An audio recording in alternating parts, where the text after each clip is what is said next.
All right, we're interrupting regular programming to give you an update on the ice conditions across the area. So far, travel is still moving along okay. We have been getting some reports of some ice accumulations, at least on elevated surfaces aloft. But for now, travel continues to move along okay across our neck of the woods. And even in Tomahawk, not much trouble, at least just yet. And the key word is just yet. We're going to be watching for issues that will be developing soon. For now, road conditions are good, thankfully, across our neck of the woods. But again, this map's going to become a little bit more colorful with partially, if not completely covered conditions in due time. So because of all this, we have ice storm warnings up until 7 o'clock Sunday evening. The Weather Service has now put these into effect. We also have winter storm warnings to the north because of the snowfall. And of course, we're also watching for some ice in these areas as well. And again, like I mentioned, we've had some totals already. I'm going to step off the screen real quick. 6 miles west of Beecher, that's outside our viewing area in Marinette County, with around 0.05 inches of ice accumulations, at least on elevated surfaces. And that's been a report I've been seeing at least so far. But notice we're just getting started. That wintry mix, that freezing rain is really starting to fill in on the radar. So it's only a matter of time before the trouble really begins to get going. It's tracking from the southwest and going toward the north and east. And notice Minnesota, they also have some thunderstorms. We can see some thunder, freezing rain, and at least some thunder sleep possible too. A thunder wintry mix, something we don't see very often, but there's a lot of dynamics with the system as it tracks off towards the north and east. Let's zoom things out. The area low pressure is right about in here, and that's tracking off towards the north and east, and that's what's going to be giving us all the trouble tonight, especially, and it will linger into parts of tomorrow. So futurecast, so we'll have that rain and wintry mix, and as temperatures fall, we'll see this switch over to more of a wintry mix of that rain, freezing rain, sleet, and snow. Power outages, trees could get knocked down, branches could get knocked down, and travel could be a nightmare, if not impossible. We could see that line moving through by around 3 to 4 a.m. So again, some thunderstorms cannot be ruled out on top of the freezing rain and sleet potential. Then once we head towards your Sunday, again, that freezing rain will be a possibility. And then there's the snow right there with the cold front.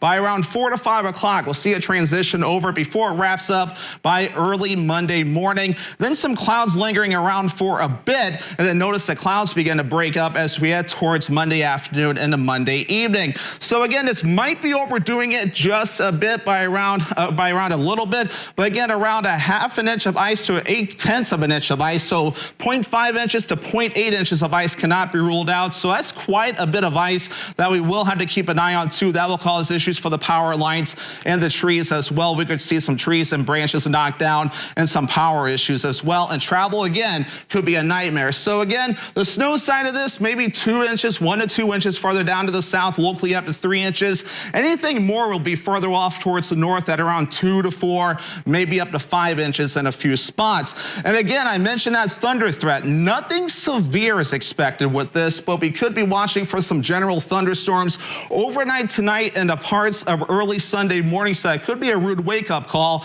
And again, I will stress this is on top of the freezing rain that we will be watching out for too. There's so much to keep an eye on with this system. It's definitely very interesting, and temperatures are going to be key here, as right now temperatures are in the lower to middle 30s across the area. So if you're at or above freezing overall, again, not bad just yet, but we're starting to hit freezing across the northwoods and even some lower 30s to the south and east. So starting to get some reports of things icing up in a few spots, and we're just getting started. The ground, at least on the road surfaces, not bad just yet, but again, we'll start to see that become an interesting topic coming up. And again, quickly, again, we're talking about temperatures, and fortunately, we'll start to see some improvement soon. Our average high is 44 degrees. Lower 30s is what we're doing tomorrow as this passes through. So if we get any relief, it will be rather minimal. Of course, Monday we'll see some relief with the ice as temperatures warm up, and even better though, with Friday into Saturday back into the upper 40s. So again, we're talking about the road conditions real quick.